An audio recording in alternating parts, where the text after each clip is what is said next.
Hello everyone, welcome back. I thought it'd be fun again to kind of do a shred guitar in the 80s kind of thing. And I thought it'd be fun today to look at one of my favorite guitar players of all time again. That's David T. Chastain.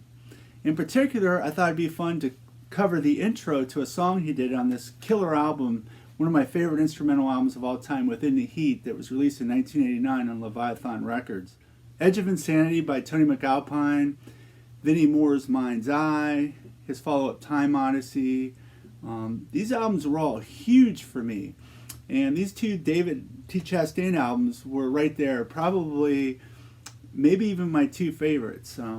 I still listen to them all the time, and I just love the playing. And I'm a huge fan of David T. Chastain's writing and playing. So I thought it'd be fun to cover this intro to Excursions into Reality. It's a very kind of challenging intro to kind of play all the way through. If you can get it all the way through to the end without a mistake, I commend you, because it's tricky. There's a lot of cross-picking, really cool E harmonic minor runs, arpeggios, things like that. The cool thing is David actually helped me with this transcription. I figured out all the notes and set them the transcription, and then he would go along and kind of change some of the fingerings to how he actually did it. Having not played it in a long time, I think he even looked at some videos to kind of make sure he was in the ballpark with how he did it back then. But we got it down, and he actually posted a transcription on his Facebook page a few months ago.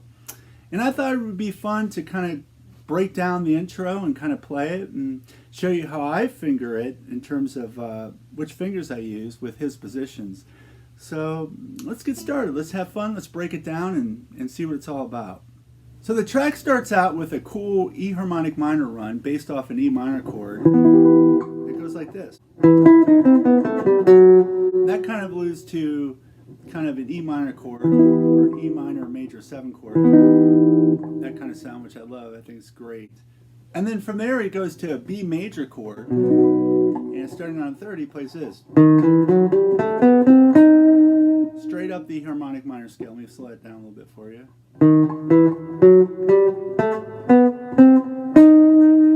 Now I'm going to have the transcriptions available in the description, or it's also available, you can get it off David T. Chastain's Facebook page. So it should be available. He has several different Facebook pages, so if you want to check it out, you can go on there and check it out, and I'll have a link in the description on my YouTube channel. But that's the very beginning. Then he kind of alludes to a C chord, C major chord, back down to B7. So this part would go, which is 10 on the 4th string, then 9, 11, 12 on the 3rd. And the way I finger this is I go 1, 3, and then slide up, catch the 12 with my 3rd finger. Then he goes 10, 12, 13 on the 2nd. And I go 1, 2, 3. But you can, whatever's comfortable for you will work. And then he goes down to this chord, to the B7 or B major chord, and that's 12, 11, 12, 10 on the B string, 11, 9 on the 3rd string, down to the E flat or D sharp, the 8 of the 3rd string, and then he plays 9 on the 4th string. So this whole section sounds like this slow.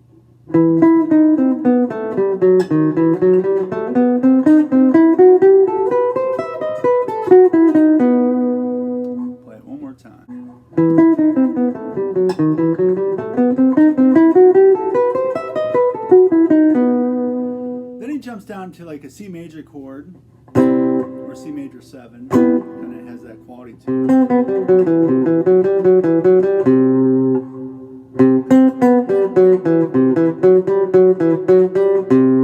And the next section, he kind of alludes to D sharp diminished 7 chord. At least that's what I'm hearing. And this part goes like this.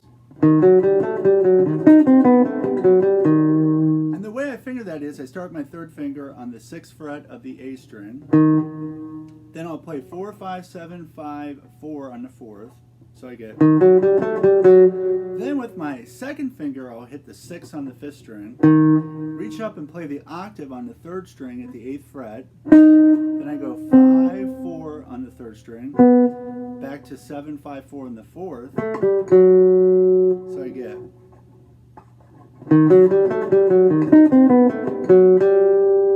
Then he plays 5 on the 4th and goes back to the 6 on the 5th. So we get. So those two parts back to back sound like this. Then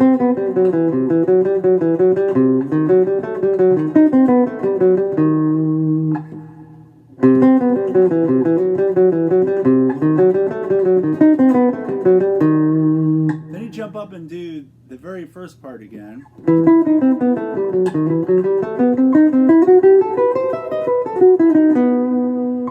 Then he's kind of alluding to, he goes to this part, which is out of the E harmonic minor still, starting on the A note, and you get this.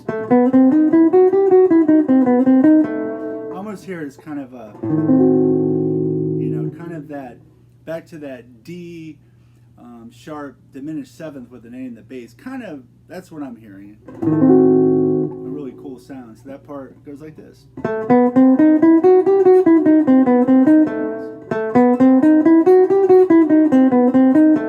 So that's that part.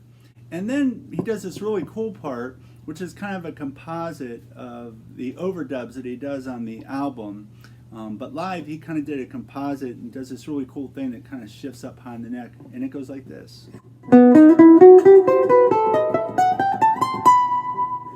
It goes like this slow. You're going to play 9 on the 4th string, then 8, 9, 11, 12 on the 3rd string.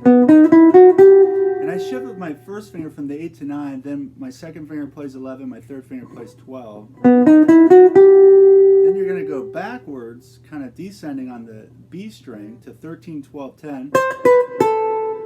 Then I play 11 with my second finger on the 1st string to 12.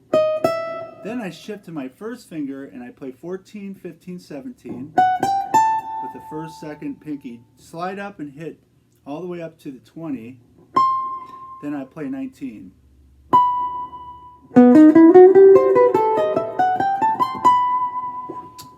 That's really fun to play, and that is a really great thing to practice where you're playing like kind of getting used to shifting positions that way is really useful. I do that kind of thing a lot when I improvise. So back to back, that part sounds like this.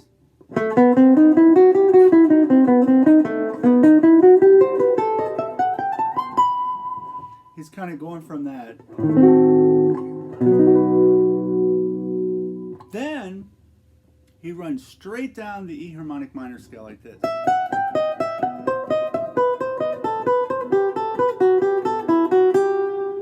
And it's kind of a 3/4 thing. He's playing 16th notes, but he's playing groups of 3, so you get.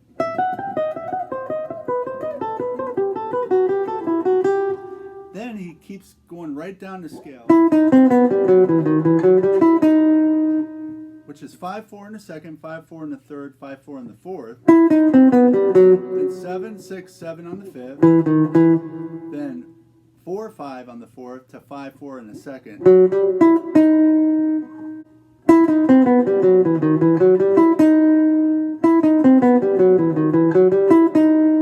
Coming right out of that sequence.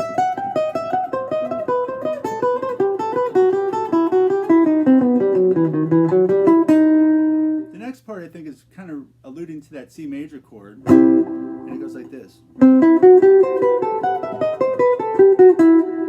which is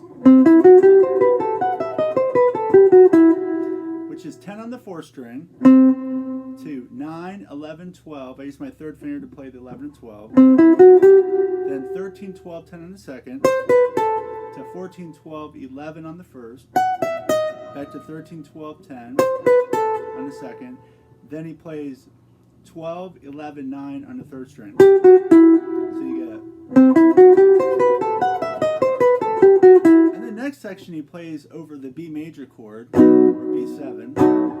And it's a minor run mixed with a diminished 7 arpeggio.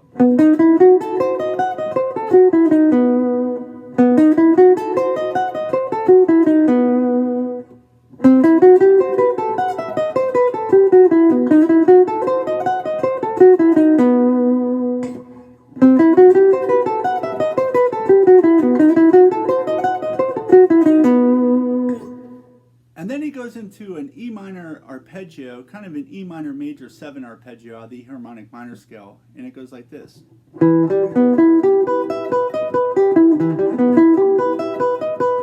he does that twice. And when he's playing there, he'll play 7 on the 5th string, to 5, 9 on the 4th, to 9 on the 3rd, to 8 on the 2nd, to 7 on the 1st, to 12 on the 1st, back to the 7, then he'll play 11, back to the 7, and then he'll play the 8 on the 2nd, to 9 on the 3rd. And then the second time he just stops at the 8 on the 2nd. So here's that part, slow.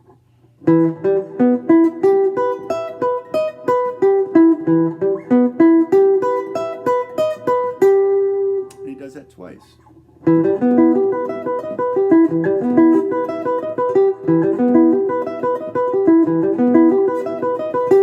The next part's really cool. He'll go down an E minor arpeggio, then he'll play an A minor triad ascending, slide up to 11, then he'll play the 8 on the 3rd string to 9 on the 4th to kind of allude to that B major. So it's kind of like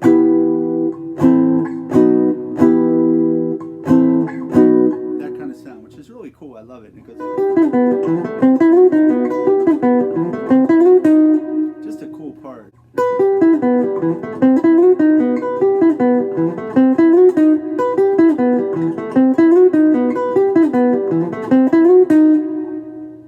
All this is alternate for me, alternate picking, kind of a cross picking thing. But you can do it any way you want that feels comfortable. The main thing is just get that articulation and keep those 16th notes flowing. I'm doing it about 95 on the metronome, somewhere around there. I think is where it is on the album. So anyway, I love that part. It's such a cool part. Then he goes back to the C major part. To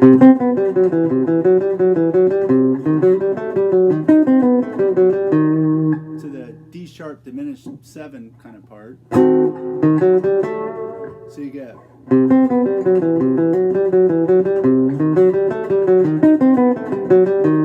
Goes back to the intro again.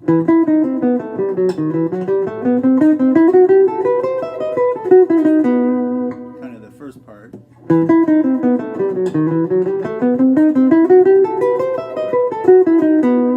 Then he goes up and down in E minor arpeggio, the same finger as we did earlier.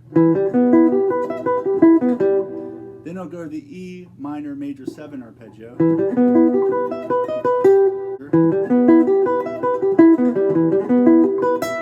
Straight back up and ends it.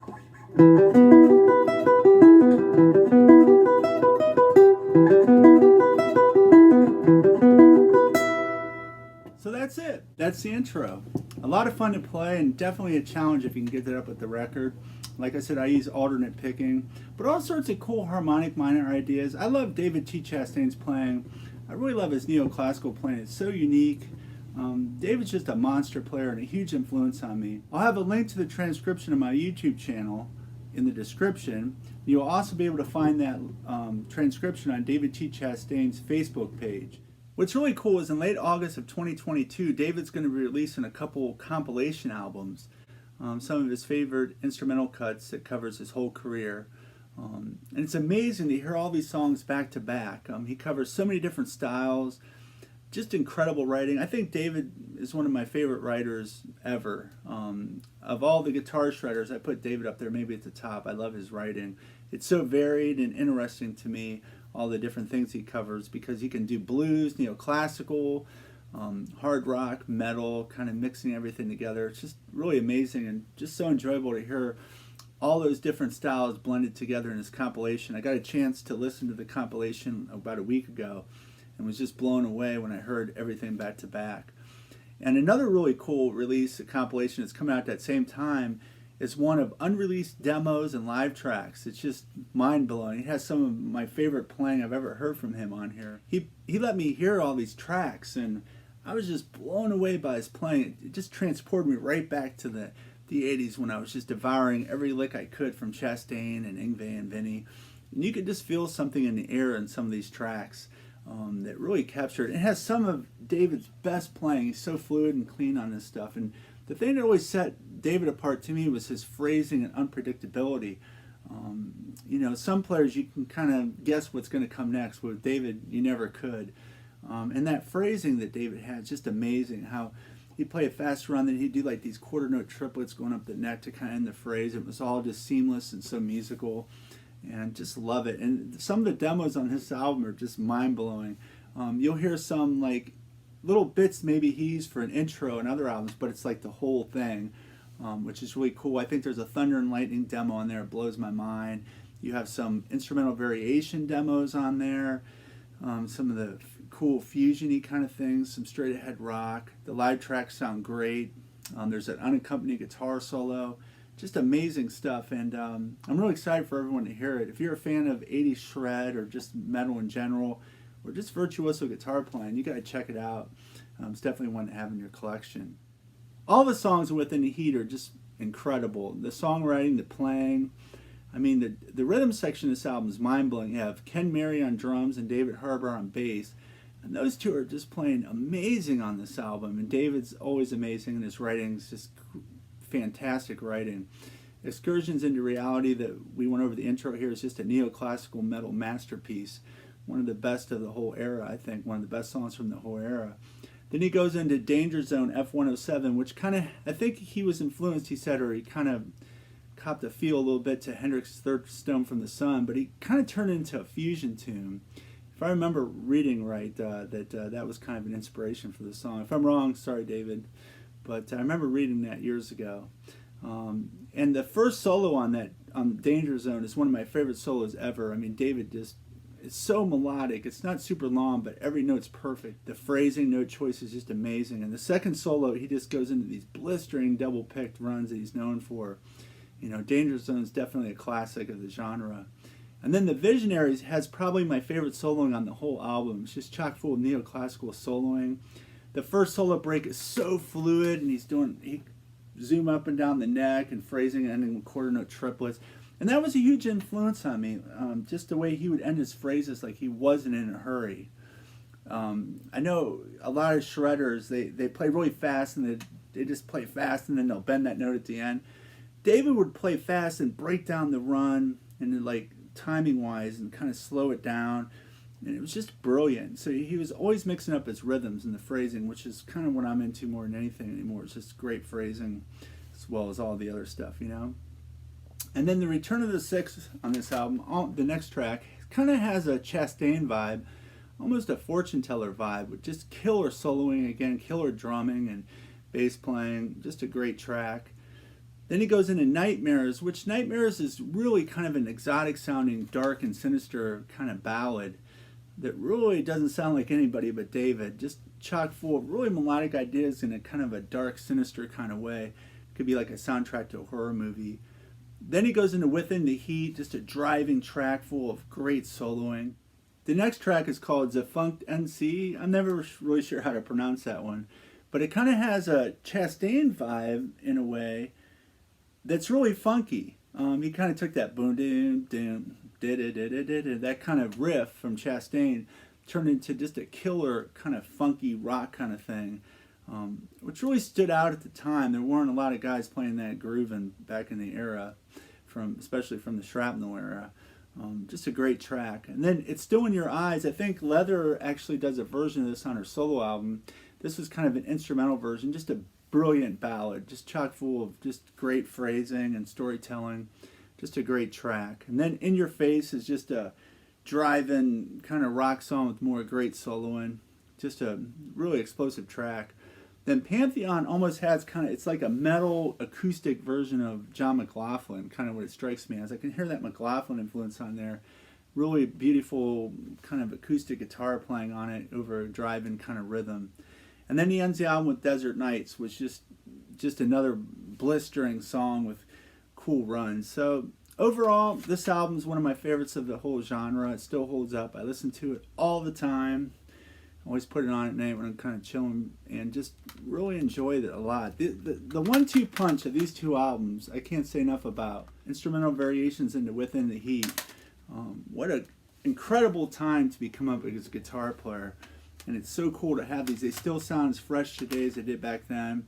And I still draw tons of inspiration from them. So if you haven't heard these in a while, I recommend listening to them. And if you've never heard them, then you need to rush out and get these right away. So I want to thank David for all the great music and all the input and helping me with these transcriptions. David is just a super cool guy. I've chatted with him quite a bit online. It's meant a lot to me. Dave's a great guy and always an influence. So anyway, thanks for hanging out with me today. Hope you have fun playing some Chastain. And until next time, have fun picking.